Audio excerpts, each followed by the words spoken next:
समझो बात को। अल्लामा यूसुफ हदीस पढ़ा रहे थे तो बिच्छू ने काट लिया तो रोने लगे, उठे नहीं। बिच्छू ने दूसरी बार काटा, फिर देखा बिच्छू किधर गया, फिर उसने काटा, रोने लगे। आपके तलबा ने पूछा हुजूर ये हदीस पढ़ाते में रो क्यों रहते आप? फरमाया मेरे बिच्छू ने काटा था तो मैंने सोचा कि हदीस का एहतराम में उठूंगा नहीं, तो बिच्छू ने 3 जगह काट लिया मगर मैं उठा नहीं। तब कुछ मिलता है, ऐसा ही थोड़ी। क्या समझते हो आजमाए नहीं जाओगे ऐसी जन्नत मिल जाएगी?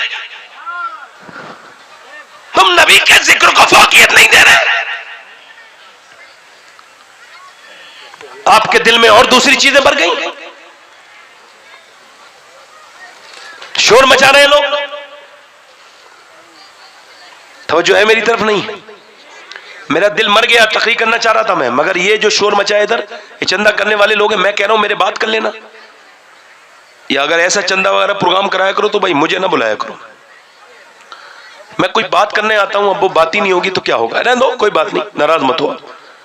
मैंने शुरू में ही कहा था नहीं कहा था, मेरा मिजाज है जहां ज्यादा पैसे आ रहे हो वहां मैं शेर भी नहीं पढ़ता हूं तो मेरी नीयत खराब ना हो जाए। इस चीज को समझो आप कि ये जब बच्चे ये चंदा करते फिरेंगे तो इन औरतों को कोई पैगाम दे दूंगा मैं। छोड़ो, खत्म हो गया, 1 घंटा हो गया मुझे तकरीर करते।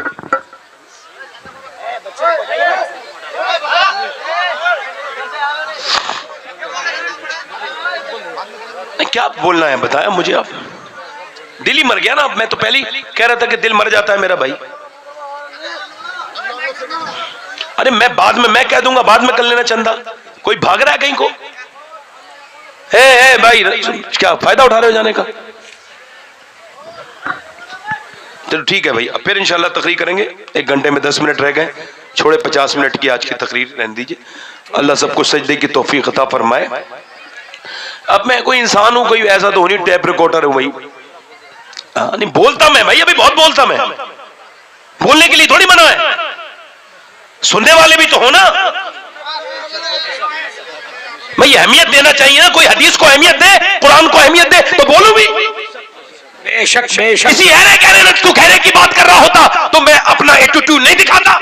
एटीट्यूड इस वजह से नहीं दिखा रहा हूं, मैं बात कर रहा हूं। एटीट्यूड इस बात का है कि ये खुदा रसूल की बात है, एहतराम से सुनोगे तो सुनाई जाएगी, वरना किसी की कथा है। नारे तकबीर, नारे रिसालत, उलमाए अहले सुन्नत, मसलके आला हजरत अल्लामा सैयद शबाहत हुसैन साहब क़िबला। इसमें तो आपका फायदा है। इतनी अहमियत चंदे को, हर बात में चंदा। ठीक है चंदा जरूरी है, करिए, मगर ठीक है तो फिर ये करिए ना कि चंदे वाला प्रोग्राम है भाई, उसमें तकरीर नहीं होनी। मैं कितना चाहता हूं कि सब चीजों को रोक दूं मैं, मगर आप लोग जबान खुलवा रहे हैं मेरी। मैं इतनी बात कह रहा हूं कि कुछ सुन लो थोड़ी देर मुझे। मैं क्या तकरीर करूं, बताओ मुझे। शोर मच रहा है उधर से, मैंने छुपाया तो औरतें खामोश हो गई थी, फिर वो चंदे वाले चले तो फिर वो शुरू हो गई।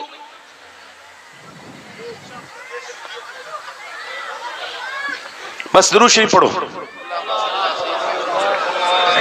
मौलाना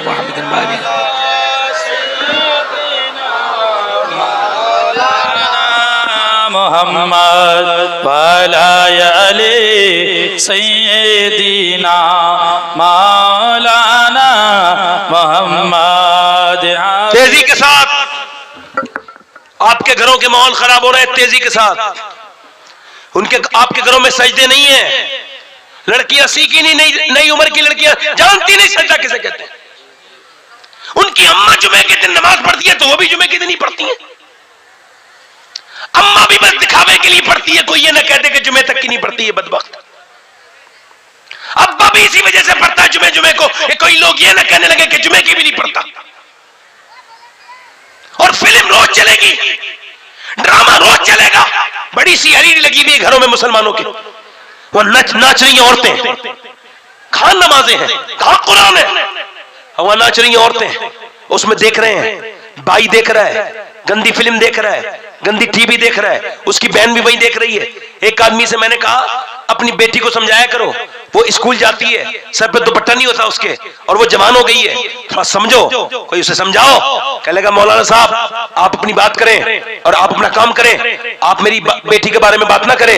मैं कहा ठीक है। कह लेगा मुझे अपनी बेटी बड़ा भरोसा है। मैंने कहा यार तुझे मैं अपनी बात से दलील नहीं करता, किसी ने जुनैद बगदादी से कह दिया था कि मुझे अपनी बेटी भरोसा है, तो धक्का मार के बाहर निकाला था। कहा बदबख्त चला जा यहां से बाहर, ये बता तेरी बेटी ज्यादा भरोसे के लायक है या नबी की बेटी ज्यादा भरोसे के लायक है? ये बता तेरी बीबी ज्यादा भरोसे के लायक है कि नबी की बेटी आयशा, नबी की बीबी आयशा ज्यादा भरोसे के लायक है? आज भरोसा भरोसा करके कैसी बर्बादी चल रही है, बदकारी आम होती चली जा रही है। जिनाकारी बदकारी का हाल यह है माज़अल्लाह, ऐसा बदकार है, ऐसी बदकारी फैल गई चारों तरफ कि अपने घरों में मियां अपने दोस्तों को घुमा लाए। और मैंने उससे कहा जरा ऐसा करें, और कुछ दिनों के बाद वही बाप जो मुझसे कह रहा था ना कि मुझे अपनी बेटी भरोसा है, वो थाने के अंदर था और लड़की के पांव में उसने अपनी टोपी फेंकी थी और कहा था मेरी बेटी घर चल, हमारी इज्जत खराब न कर। उसकी बेटी ने पैर उसकी मारी ठोकर उसकी टोपी पे, कहा चल भाग यहां से, मैं तुझे जानती भी नहीं, अब मैं तेरे साथ नहीं जा सकती। उसका भाई आगे बढ़कर बोला मैं तेरा भाई हूं, ऐसा कर चल इस थाने को छोड़, ये काम न कर मेरी बहन, ये तू हमारी नाक कटवा रही है, वो गैर मुस्लिम लड़का है, इसके साथ तू ये काम जा रही है, शादी कर रही है। वो कहने लगी जब मैं जवान हुई थी तब तो तूने मेरी शादी करी नहीं, अब तो मैं रिश्ते के लायक भी नहीं रही, यहां मुझसे इसके मेरा मामलात है और 4-5 साल से मेरा चक्कर चल रहा था, अब मैं इस हाल में हूं कि इसे छोड़ नहीं सकती। हाल यह है कि वो बात रोया, मगर उस वक्त रोने से क्या फायदा था, पूरे मुसलमानों की नाक कटवा दी। अल्लाह अकबर, ये टोपियां लगे हुए हैं, ये नारे लग रहे हैं, ये फला साहब के हैं, ये फला साहब है, ये वो है, ये वो है, मगर आज हाल ये है उम्मत का कि 2014 से लेके अब तक, हिंदुस्तान की बात बता रहा हूं, गैर मुस्लिमों ने तरकीब बनाई है। 2014 से लेके अब तक 6 लाख लड़कियां मजहब इस्लाम छोड़ के गैर मुस्लिमों के घरों में चली गई। उनके सरों पे गैर मुस्लिमों के अलामती निशान है। हम नारे लगवाएंगे, अगर आज मुफ्ती आजम हिंद होते तो तड़प जाते, आज मुजाहिदे मिल्लत होते तो बिल्कुल अपना घर छोड़ देते। कहां है हमारी कौम के वो रहे, मैं रहनुमा, उनसे मैं गुजारिश करता हूं आए कुछ करें, कुछ करें, कुछ बेटियों को समझाएं, कुछ बताएं, मेरी इन बहनों को बताएं जो पैदा तो हो गई है मुसलमान के घर, मगर इन्हें पता ही नहीं है कि मुसलमान औरत किसे कहते हैं। कि जब पहली मर्तबा सन 5 हिजरी में पर्दा फर्ज हुआ तो एक औरत मदीने में गई नमाज में फजर की, उसने देखा सारी औरतें पर्दे में, बोली तुमने पर्दा क्यों किया? कह लगे रात अल्लाह ने अपने हबीब को हुक्म दिया है कि मुसलमान अपनी बेटियों को, बीबी को, बेटियों को और मुसलमान औरतों से पर्दे के लिए कहें। तो वो औरत बोली मैं अपने बेटे से जा पहले मेरे घर से दुपट्टा लेके आ, चादर। वो चादर ओढ़ के घर पहुंची, उसका आदमी बोला घर आके ही पर्दा कर लेती, वहां क्यों मंगवाया? कह लगे जब ये सुना ना अल्लाह ने अपने हबीब को हुक्म दे दिया है तो मेरा दिल नहीं चाहा कि एक कदम बगैर पर्दे के बाहर निकलूं। और ये दिल्ली एम्स में मेरी रिश्तेदार, मेरे रिलेटिव में बहुत करीबी सगे रिश्तेदार में एक औरत का दम निकल रहा था, यानी 33 साल उम्र थी उसकी, 3-4 बच्चे उसने छोड़े, तो उसका दम निकल रहा था, तबीयत खराब हो गई थी, मतलब उसकी रूह निकलने में 1 मिनट था। तो बता रहा हूं, डॉक्टर जैसे आया ना, डॉक्टर कमरे में एकदम हालत सीरियस, जल्दी चलो, मैं वही खड़ा था, उसने आके पंप करना शुरू कहा।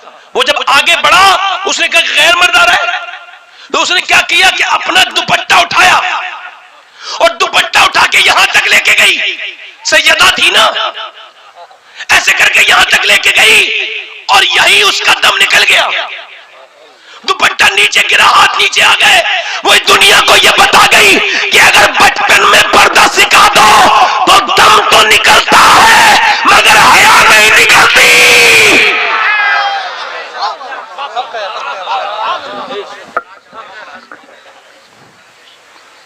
दम तो निकलता है मगर हया नहीं निकलती। हया कहां से आएगी? हया बंबई की औरतों की नाटक देखने से नहीं आएगी। हया उस पाकिस्तान के बदबख्त बना के लोगों के बनाए हुए वो सीरियल जिस मुसलमान के नाम रख के बदबख्त, ये पाकिस्तानी जो मौलवी हैं, इन सबसे कहता हूं मैं, सबको नहीं कह रहा हूं, जितने बदबख्त हैं उनसे कह रहा हूं, ये जो वाबी देवंदी इधर उधर की बातें करते हैं, पाकिस्तान ये और पाकिस्तान हमारे मुल्क के बारे में उल्टी सीधी बात करते हैं, इन पाकिस्तानियों से कहता हूं तुमने तो मुल्क बनाया था ला इलाहा इल्लल्लाह के नाम पर, तो ला इलाहा इलाहा इल्लल्लाह के नाम पर ये गंदे सीरियल बनवा रहे हो जिसमें ये बेहयाई की ट्यूशन दी जा रही है, ये बदकिरदारी की ट्यूशन जिसमें भाभी और देवर की मोहब्बत दिखाई जा रही है, जिसमें सास और दामाद की मोहब्बत दिखाई जा रही है। तुम्हें शर्म नहीं आते मौलवियों? कहते हैं हम बड़े साहब ये पाकिस्तान का मतलब ला इलाहा इल्लल्लाह, ये ला इलाहा इल्लल्लाह में आती है सारी चीजें। और शर्म के डूब मरो कि तुम्हारी वजह से मुसलमान औरतों पे असर पड़ रहा है, पूरी दुनिया की मुसलमान औरतों पे असर पड़ रहा है। वो यूट्यूब के जरिए तुम्हारे नाटक देख रही है, और कुछ तो ये हिंदुस्तान के नाटक देख रही है, वो बेहया औरतों के नाटक, या उन बेगैरत औरतों के नाटक, और उनके साथ सीरियल की किस्तें खत्म नहीं होती। ये सीरियल देखती है, ये गाने देखती है। अरे इनसे पूछो, वो जो जिनके तुम नकल कर रही हो वो तो सब बदबख्त है, अपना जिस्म दिखा के पैसा कमाती है। तुम क्या बेहया हो, तुम क्या बेशरम हो, तुम क्या बेगैरत हो? नहीं, तुम तेरे अपने घर की इज्जत नहीं हो, तुम तो मेरे नबी के दीन की इज्जत हो, तुम तो रसूल के दीन की इज्जत हो। तुमसे तुम्हारा बाप मोहब्बत करे न करे, मगर आमना का तुम्हें आमना का लाल और फातिमा ज़हरा का बाप तुमसे इतनी मोहब्बत करता है मेरी बेटियों, जितनी तुम्हारा बाप तुमसे मोहब्बत नहीं कर सकता। उसने तुम्हारे लिए दुआएं मांगी है, उसने पत्थर पे रख के सर तुम्हारे लिए दुआएं मांगी है। तुम उस पैगंबर को भूल गई, उस रसूल को भूल गई। तुम्हें तो दबा दिया जाता था जिंदा। उसी रसूल ने फरमाया था जो बेटी से मोहब्बत करेगा वो जन्नत में जाएगा। कौन था जिसने बेटी को सरफराज किया? मगर आज तुम किसकी तरफ चली गई? तुम नाटक वालों की तरफ चली गई, तुम सीरियल वालों की तरफ चली गई। अरे तुम्हें किरदार देखना था तो सैयदा फातिमा का देखती, किरदार देखती तुम सैयदा खातून जन्नत फातिमा तो ज़हरा का देखती। कौन फातिमा? इकबाल कहता है रिश्ता आईन हक जंजीर पास फरमाने जनाबे मुस्तफास मन्ना गिरदे तुरबतश कर दी दमे सजदा बरखा के उपाशी दमे। इकबाल कहता है फातिमा मुझे अल्लाह के बनाए हुए कानून का पास है, वरना मैं कभी काबे की तरफ सजदा नहीं करता, बल्कि आपकी कब्र की तरफ मुंह करके सजदा करता। आपने जितना एहसान किया है इस्लाम पर, कैसा एहसान किया है। उम्र तो नबी की बेटी की ज्यादा नहीं हुई है, मगर मेरी बहनें बेटियां सुन ले सैयदा फातिमा की बातें। वो कौन उम्र तो ज्यादा नहीं हुई, मगर सुनो अम्मा आयशा फरमाती है जिसका चेहरा, जिसके होठ, जिसका चेहरा, जिसका कद, जिसका चलना, जिसका बोलना, जिसका मुस्कुराना बिल्कुल नबी की तरह है। जब वो बोले तो नबी याद आए, जब वो चले तो नबी याद आए, जब वो मुस्कुराए तो नबी याद आए। वो कोई और नहीं है, वो सैयदा फातिमा है, वो खातून जन्नत है, वो नबी की बेटी है। वो कौन फातिमा? मौला अली कहते हैं मेरी शादी हुई, मेरी बीबी मेरे कमरे में आई तो मैं रोने लगा। किसी ने पूछा अली, बयान करते रिवायत करते अबू दाऊद शरीफ की रिवायत, कहते फातिमा ने पूछा आप रो क्यों रहे? शादी का दिन है, आज मैं दुल्हन बन के आई हूं, आपको तकलीफ है? का नहीं, अफसोस हो रहा है फातिमा, कितनी भी गरीब लड़की की शादी हो तो 2-3 जोड़ी कपड़े बन जाते हैं, मगर मैं देख रहा हूं नबी की बेटी जिस कपड़े में दुल्हन बनी है उस चादर में 17 पैमद लगे हुए। तुम बैठी हो ना मेरी बेटी हो, मैं तो मदीने से पैगाम लाया था तुम्हारे लिए, मैं तो बकी से पैगाम लाया था तुम्हारे लिए, मैं तो सैयदा के घर से पैगाम लाया था तुम्हारे लिए कि नबी की बेटी दुल्हन बनी तो कितने पैमद की चादर? बोलो तो, बोलो 17 पैमद की चादर। दुल्हन कितनी बार बनती है जिंदगी में औरत? आपने कभी देखा है कोई फटे हुए कपड़े में किसी गरीब की बेटी भी दुल्हन बनी हो? मगर मेरे रसूल की बेटी के कपड़े पे कितने पैमद लगे हैं। अली कहते हैं मैंने जब रोया तो फातिमा मुझसे बोली आप गम न करें, मेरे अब्बा ने फरमाया था फातिमा कपड़े अच्छे पहनने से अल्लाह राजी नहीं होता, पर्दा करने से अल्लाह राजी होता है। हजरत अली फरमाते हैं मैं अपने घर आया, अपने घर तो मैं आया तो फातिमा बुखार थी, मगर बुखार में भी मुझे मुस्कुरा के उन्होंने सलाम किया। बोलो जरा, बोलो। अब ये ताबीज लेके चले जाओ मेरा शौहर मुझसे मोहब्बत नहीं करता, प्यार नहीं करता, कोई ताबीज दे दो मियां, ये दे दो वो दे दो, दुनिया भर के ताबीज ले लो, कोई फर्क नहीं पड़ेगा। दुनिया की सबसे मनहूस औरत वो है जब उसका शौहर आए तो मुंह बना के बैठ जाए और फूहड़ कपड़े पहने बेकार, और दुनिया की सबसे अच्छी औरत वो है जब उसका आदमी आए तो मुस्कुरा के सलाम कर दे, छोटी मोटी बातें छुपा ले। सलाम करने वाली औरत का ना घर कभी टूटेगा, न कभी तलाक होगी, न झगड़ा होगा। और सुनो ऐसी औरत जो नबी की बेटी के नक्शे कदम पे अमल करेगी, कयामत के दिन वो फातिमा ज़हरा के साथ जन्नत में जाएगी।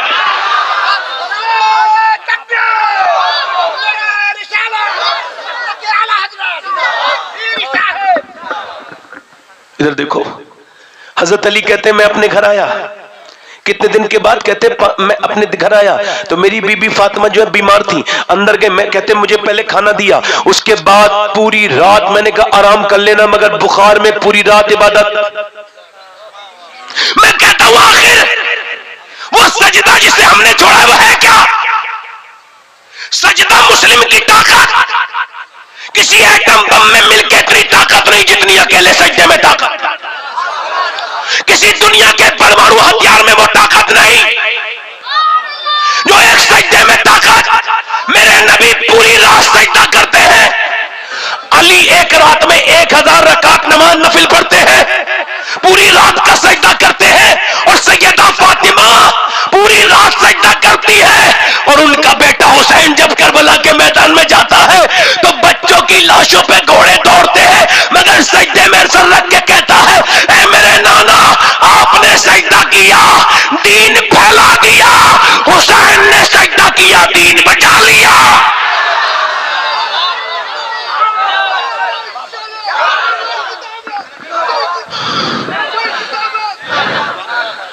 हुसैन तेरे सजदे को अब मैं सलाम करूं, आ हुसैन तेरे सजदे से कुछ तो ले लूं। लोग दर्द में चीखते हैं, चिल्लाते हैं, लोगों के घर जब कोई मौत हो जाए तो एक दूसरे से मिलकर रोते हैं, मगर हुसैन तूने तो कोई कंधा तलाश नहीं किया, तू तो कहीं भी जाके नहीं रोया, तू कहां रोया?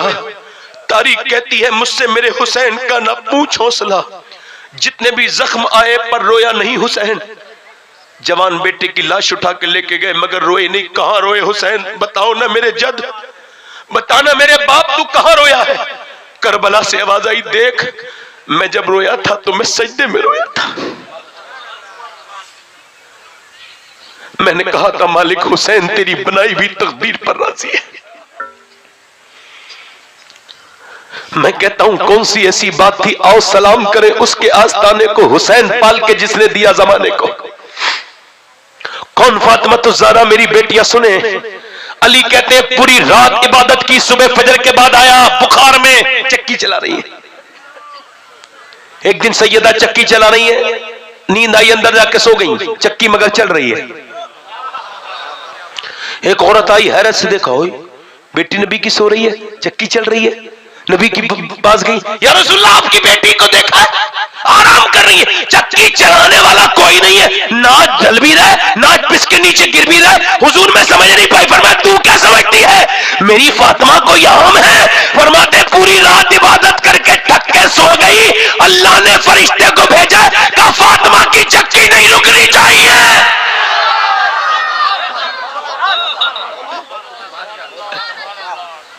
करम का मरकज अता सरापा जनाबे ज़हरा, जनाबे ज़हरा।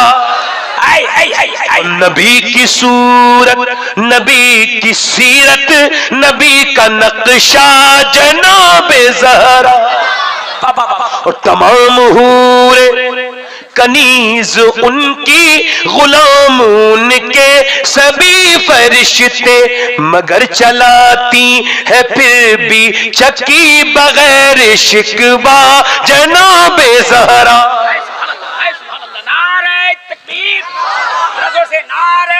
इधर देखो, उलमाए अहले सुन्नत मसलके आला हज़रत हज़रत अल्लामा सैयद शबाहत हुसैन साहब। इधर देखो माशाल्लाह, जज़ाकल्लाह खैर।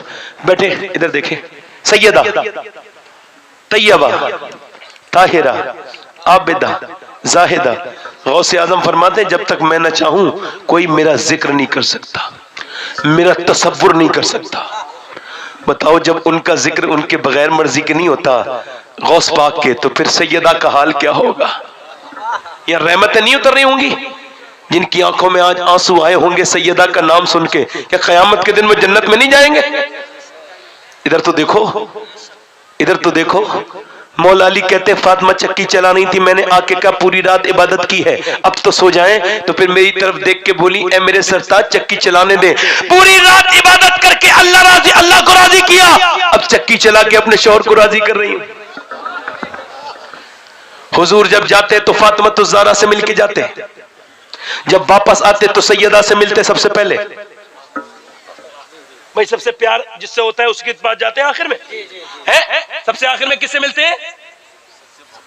मैं जब हज पे गया था तो सबसे आखिर में अपनी बड़ी बहन से मिला, चूंकि मां मेरे साथ जानी थी।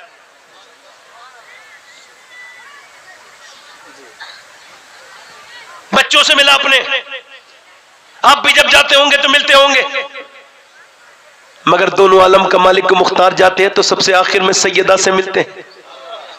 और जब आते हैं तो किससे मिलते हैं बोलो? उस दिन हजरत अली ने कोई जेबर बनवाए, माले गनीमत से कुछ पैसा आया, उसके जेबर पहली मर्तबा पूरी जिंदगी में सैयदा फातिमा ने जेबरात पहने। हुजूर आए और आकर के देखा, नाराज होकर हुजूर चले गए।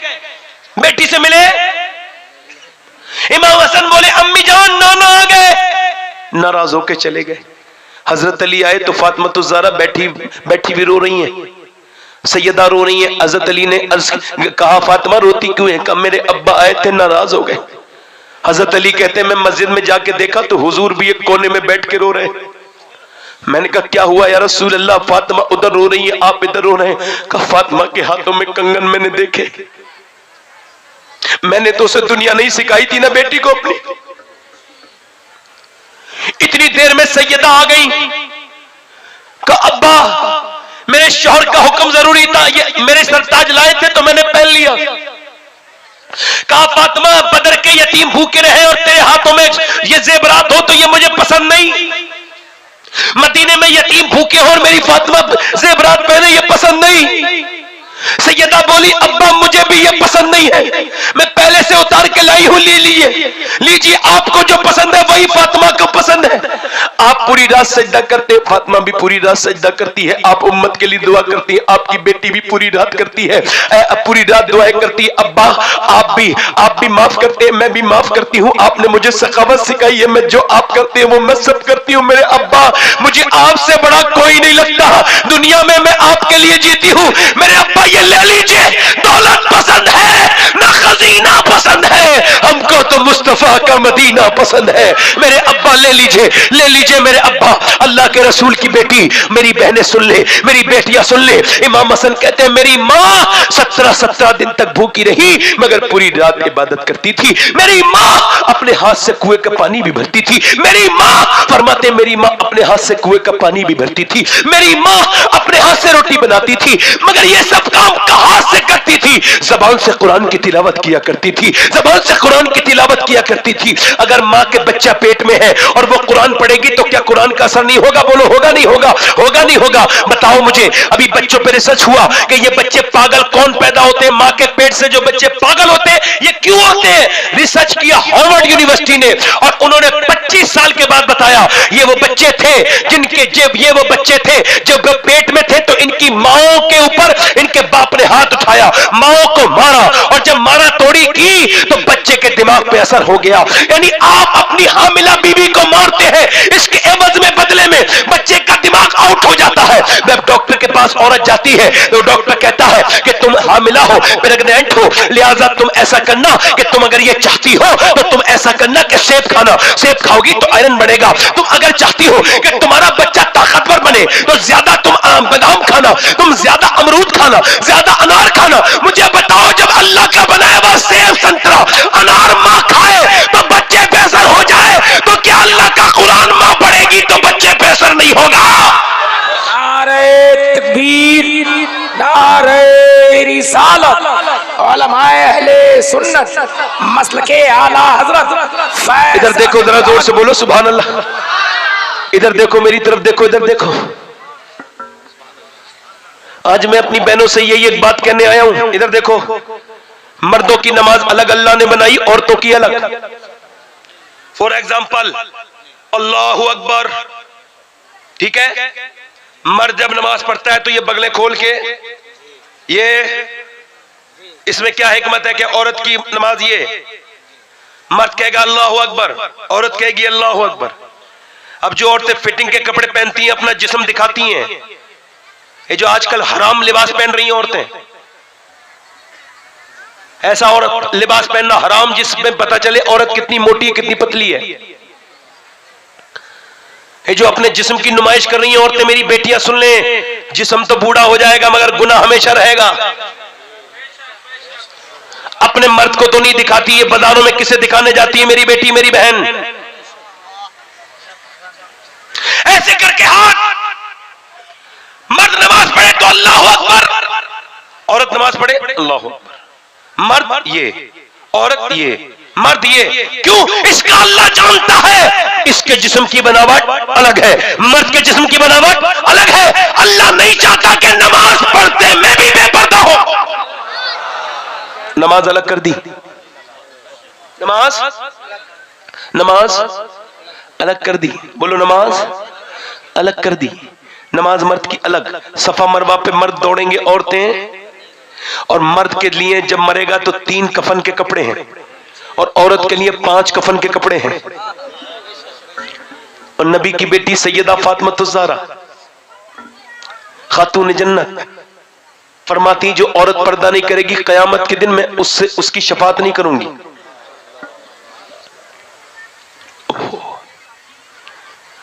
मगर आज नौजवान लड़कों से थोड़ी सी गुजारिशात है, कुछ बातें नौजवानों से भी करना चाहता हूं। अगर पूरी दुनिया की औरतें, समझो करना, अगर पूरी दुनिया के मर्द अंधे हो जाएं, क्या हो जाए बोलो? पूरी दुनिया के मर्द अगर, फिर भी नबी की मानने वाली कनीज़े फातिमा पे जरूरी है कि वो पर्दे में रहे। और अगर पूरी दुनिया की औरतें बहना हो जाए, कपड़े उतार दे अपने, फिर भी आशिक रसूल पे लाजिम है कि वो निगाहें झुका के रखे।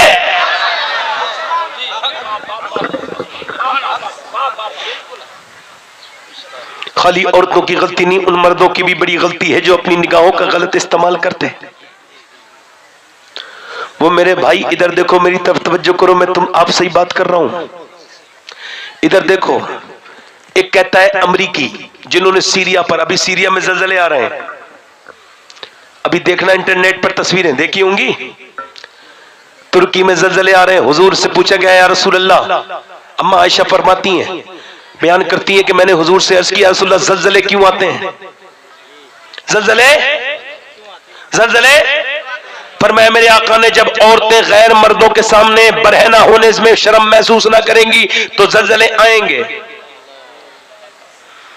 यानी जब जिना आम हो जाएगा तो ज़लज़ले, जब औरतें लिबास बुरे पहनेंगी तो ज़लज़ले। हम सबके ईमान खतरे में है, याद रखना इस बात को। तुम सब यूट्यूब देखने वालों के, सब इंस्टाग्राम देखने वालों के ईमान खतरे में है। बहुत बड़ी तकब्बुर में मत रहना, अल्लाह से तौबा करना। दौर बहुत खतरनाक है, ये गुनाह आसान हो गए हैं। मगर मैं उस आदमी पर, इमाम राजी फरमाते हैं, मुझे उस आदमी पे बड़ी हैरत है जो चंद सेकंड के लुत्फ और मजे के लिए हमेशा के लिए अल्लाह की नजर से गिर जाता है। जिना करने वाला ऐसा गिरता है, ऐसा गिरता है, ऐसा गिरता है कि हुजूर अलैहि सलाम फरमाते हैं, हदीस कुदसी है, अल्लाह ने फरमाया मेरे महबूब अगर मैं जन्नत भी दे दूं, जानी को माफ भी कर दूं, फिर भी मैं जन्नत में उसे अपना दीदार नहीं कराऊंगा। जो जिना करेगा, बदकारी करेगा, जो फिजिकल डर्टी रिलेशनशिप रखेगा, जो अवैध संबंध रखेगा,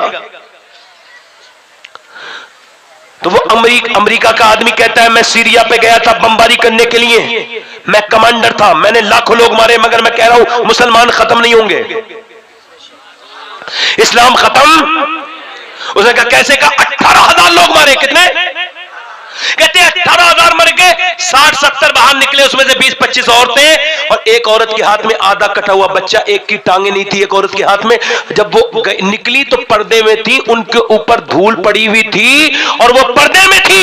कहते छोटी सी बच्ची तक पर्दे में निकली, उसका तक चेहरा नहीं देखने मिला।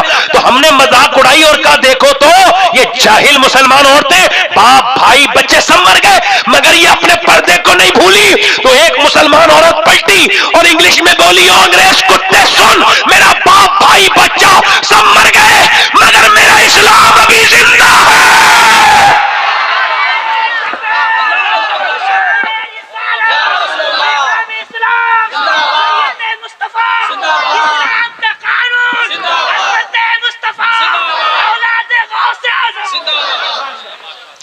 अल्लाह के रसूल फरमाते हैं मैंने देखा मेराज की रात के कुछ लोग सड़ा हुआ खाना खा रहे थे। कैसा? इधर देखो, कैसा बोलो?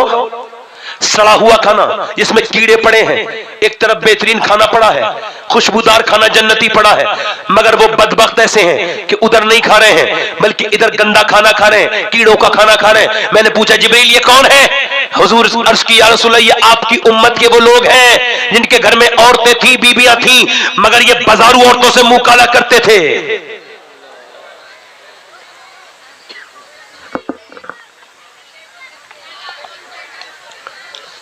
आंखों से देखना ये आंखों का जिना, हाथ से छूना ये हाथ का। और आखिरी बात कर रहा हूं नौजवानों, ध्यान से सुनना। मैंने अपने इन हाथों से 17 साल के आदमी को गुस्ल दिया। कितने साल के? और मैंने जब उसकी खोपड़ी के नीचे हाथ डाला तो मेरी उंगली पे उसकी खोपड़ी की हड्डी लगी, सफेद में खून निकल गया। मैं रोने लगा। एक साहब बोले तकलीफ? मैंने कहा तकलीफ इसके लिए इतनी नहीं हो रही है कि मैं रो दूं। कहा फिर तकलीफ किस बात की है? मैं कहा मैं सोच रहा हूं, हुजूर फरमाते हैं जब मुर्दे का हाथ पकड़ता है कसाल तो मुर्दा कहता है आराम से उठा, तेरे उठाने से बड़ी तकलीफ होती है। मैं कहा बिल्कुल। मैंने कहा फिर क्या? जब पोस्टमार्टम होता होगा तो कितनी तकलीफ दोगी सोचो। जब वो पोस्टमार्टम वाले शराब पी के चीरते हैं, आज नौजवानों को क्या पता ये तेज मोटरसाइकिल चलाने वालों को कि इसका अंजाम क्या होता है। अब वो जब चीरते हैं तो पूरा जिस्म चीर देते हैं, फिर स्टिक लगाते हैं, और वो भी ऐसे ही लगाते थे टांके, और उसमें भी खुला छोड़ देते। कभी कभी सर गुस्ल देते वक्त, एक बार मैं गुस्ल दे रहा था तो एक आदमी की खोपड़ी पीछे नीचे को आ गई। एक बार मैं गुस्ल दे रहा था, अच्छा कांपना, वो दौर तो याद करो कि मेरी और आपकी लाश पड़ी होगी, कपड़े भी कोई दूसरा उतार रहा होगा, पानी भी कोई दूसरा ही डालता होगा। कैसा दिन होगा क्या पता। तख्ते गुस्ल से पहले क्या खबर सुनने मिली। हुजूर फरमाते हैं तब तक इंसान नहीं मरता जब तक उसे जन्नत या दोज़ख की बात न सुनने मिल जाए। क्या पता क्या हासिल हुआ होगा। मैं कहता हूं या अल्लाह दिन रात सफर में रहता हूं, जब मरूं तो मेरे मालिक मुझे पोस्टमार्टम की मौत से बचा लेना। सोचो नौजवानों की कितनी लाशें हमने देखी। एक नौजवान की लाश को हमने उठा के लाए तो उसका भेजा पन्नी की थैली में, ये पॉलीथीन में लेकर के आए। आज तक कोई माँ अपने बेटे के साथ एक रात कब्र के पास नहीं बैठी, कोई बाप अपने बेटे के जनाजे के साथ गया तो मगर एक रात कब्र में नहीं गुजारी। एक रात कोई आज तक कोई बेटा अपनी माँ की कब्र के करीब नहीं बैठा। कोई किसी के साथ नहीं रहेगा, सब कब्र में छोड़ के आ जाएंगे। तेरे रिश्तेदार तुझे हाथ भी नहीं लगाएंगे। ऐ नौजवान याद रख, अंधेरी कब्र तेरा ठिकाना है। ईसा अपनी माँ की पास गए और जाके बोले ऐ मेरी माँ मरियम, मैं मुर्दे जिंदा कर लेता हूं, तू कहे तो तुझे जिंदा करूं। मरियम ईसा की माँ, जिसकी कुरान में सूरह मरियम मौजूद। ईसा ने कहा निकालूं? अंदर से आवाज आई मेरे बेटे ईसा मत करना, ऐसा मत करना। जब मेरी रूह निकली थी तो इतनी तकलीफ हुई थी, उसका एहसास अभी तक हो रहा है।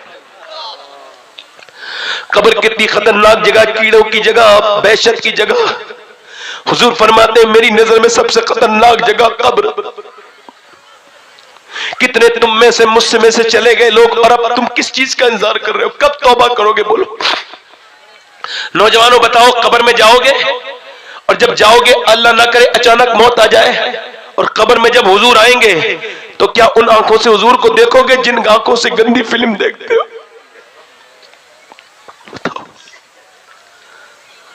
देखोगे? मेरा इमाम कहता है मुजरिम को न शर्माओ, अहबाब कफन ढक दो। मुंह देख के क्या होगा, पर्दे में भलाई है। कहो मेरे मालिक बड़ी गलतियां हो गई, दुनिया में लग गए थे, भूल गए कि वापस तेरी बारगाह में जाना है। हम बिल्कुल भूल गए परवरदिगार। मौला अली के जब तलवार मारी गई तो कहने लगे हसन रोना नहीं मेरे बेटे, तेरा बाप अली मौत को इतना जानता है जितना दूध पीने वाला बच्चा अपनी मां के पिस्तान को। ए मेरे बेटे हसन, तेरा बाप मौत तेरे बाप के लिए ऐसे है जैसे प्यासे के लिए चश्मा। और हसन रोना नहीं, मैं अपने करीम रब के पास जा रहा हूं, अनजान जगह नहीं जा रहा हूं, घबराहट नहीं है मुझे बिल्कुल भी। ऐसी मौत मरो कि तुम मर रहे हो तो तुम्हें अफसोस। मेरी बहनें मेरी बेटियां सुन ले, और आप भी अपने रब से तौबा कर लो। एक लड़का था, उसका नाम था किफल। हुजूर फरमाते बनी इसराइल में एक आदमी था, उसका नाम किफल था। इतना मालदार था, एक रात नई लड़की मंगाता था, हर रात नई लड़की, इतना पैसा खर्च करता था, जिना करता था। रोज नई लड़की। एक दिन एक लड़की आई, उसके करीब बैठा, उस पे इसने हाथ लगाना चाहा ना तो वो रो गई, कांपने लगी। इसने कहा पैसे नहीं मिले तुझे? तो बोली सब कुछ पैसे थोड़ी होते हैं। कहा तो रो क्यों रही है? कहा मेरे बहन भाई भूखे हैं और मैं मजबूरी में आई हूं। करो क्यों नहीं? अल्लाह से डर लग रहा है। उससे अर्ज करती है मालिक, मेरे मालिक, कभी अगर मेरे बहन भाई भूखे ना होते तो मैं कभी अपना जिस्म बेचने ना आती। ये कह के वो रो के बोली, ऐ मेरे रब मुझे माफ कर देना, मुझे पैदा करने वाले, मैं कमजोर हूं, मेरे अंदर कोई ताकत नहीं है, मैं बस अपना जिस्म बेचने आ गई हूं। जब वो रोई है, हुजूर फरमाते उसके आंसुओं से उसका दिल धुल गया किफल का। और जब वो दिल धुला तो बोला, जा मैं अपनी बहन बनाता हूं, तूने मेरी आंखें खोल दी, जा मेरा दिल तूने आबाद कर दिया, ले पैसे ले जा। सारे पैसे दे दिए और खुद सजदे में जाके रोने लगा। कहने लगा मालिक पूरी पूरी रात गुनाह करते हुए उम्र गुजर गई, पूरी बदकारियों की जिंदगी गुजरी।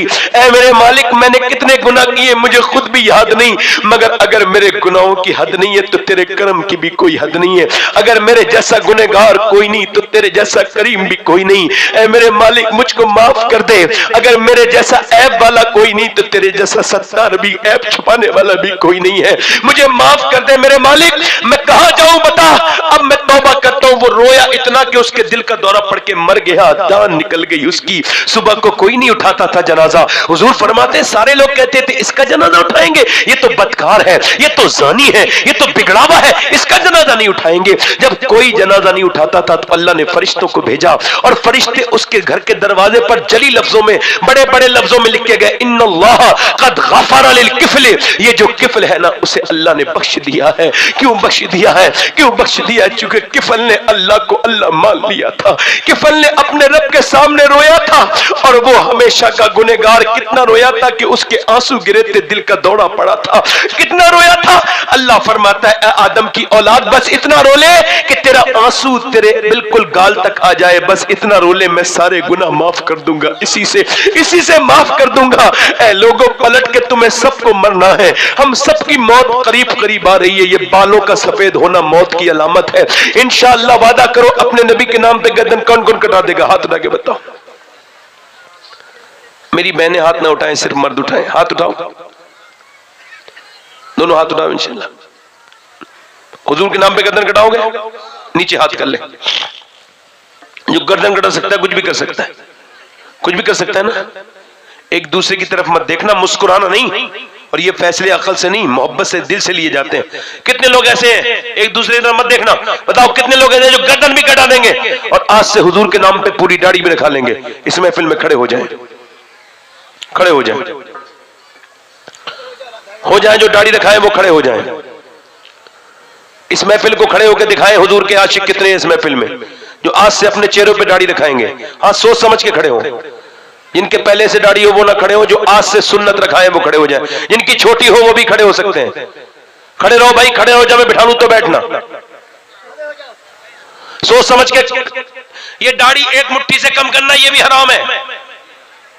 और कोई आशिक रसूल है इस महफिल रसूल में जो खड़ा हो जाए हुसैन के नाम पर पूरी दाढ़ी रखाने के लिए? आज से आपके दाढ़ी है, जिसके दाढ़ी नहीं है वो खड़ा हो जाए। जिसके दाढ़ी नहीं है वो खड़ा हो जाए। जिसके छोटी हो वो भी खड़ा रहे। चचा आप खड़े रहो, इधर वालों खड़ा करो, इधर वाले चचा को इन्हें खड़ा करो, आंख खड़ा करो। चचा आपकी छोटी दाढ़ी, खड़े हो जाए आप। दाढ़ी रखने वाला 100 शहीदों का सवाब है। मैं आप सबका सलाम कहूंगा मदीने जाके, अभी रमजान में जाऊंगा इंशाअल्लाह। और कोई आशिक रसूल है इस महफिल रसूल में? और कोई आशिक रसूल? और कोई आशिक रसूल? हाथ ऊपर कर लें, दाढ़ी रखाने वाले हाथ ऊपर कर लें मेरे साथ। दाढ़ी जो आज से रखाएं मेरे साथ कहें इंशाअल्लाह आज के बाद न दाढ़ी कटेगी न मुंडेगी। अल्लाह को गवाह बना के कहते हैं, इन उलमा को गवाह बना के कहते हैं इंशाअल्लाह, है ना। अल्लाह ताला अल्लाह इनका साथ दे, इन पर रहम फरमा, इन पर फजल फरमा। दाढ़ी रखने वाले बैठ जाए। हुजूर की आंखों की ठंडक क्या है? बोलो। दोनों हाथ उठा के बताओ कितने लोग इरादा करते हैं आज से नमाज का? दोनों हाथ उठा के इंशाअल्लाह। दोनों हाथ उठा, कितने नमाज पढ़ेंगे इंशाअल्लाह 5 वक्त की? दोनों हाथ उठा के बताओ। इरादा करने वाले जो आज से इरादा करेंगे वही नमाजी बनेंगे। दोनों हाथ उठा के को इंशाअल्लाह नमाज पढ़ेंगे। तो ऊपर तक उठाओ